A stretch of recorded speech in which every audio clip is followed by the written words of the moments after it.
What's up sa inyo mga ka-homeboy, mga kabayan sa Homeboy Joner. So, bumili ako ng Ricardo para magsosopas.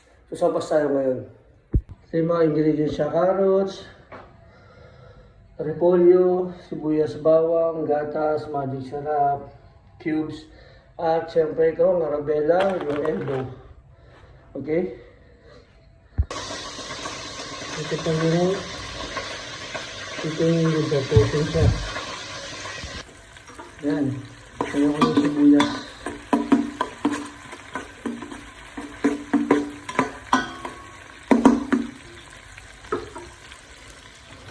Sama na natin ito.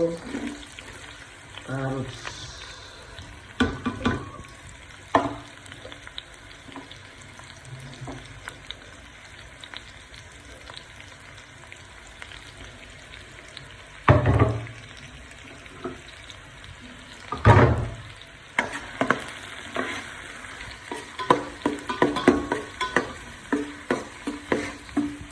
Yan, nilagay ko na rin yung atay. Although na frozen siya, pero magatunaw din siya para adin na rin yung tubig. Yan, nilagyan ko na siya ng tubig. Tapos isusunod ko na itong chicken stock para magkaroon siya ng lasa. Tapos sisimplahan ko na rin siya ng patis, paminta at asin. Saka itong magic sarap. Yan, so tinimplahan ko na siya.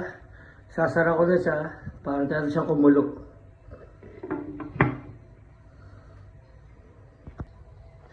Yan, kumukulo na siya. So lagyan na natin na yung elbow. Yan. Dadagdagan na natin siya ng tubig. Tapos titikman natin, titimplahan natin. Tapos yung gatas, okay? Hinalo ko na yung repolyo. Yan, dinagdagan ko pa siya ng konting tubig.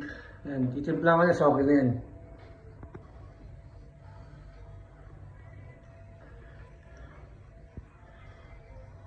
Yan, so bibili lang tayo ng pandesal yan.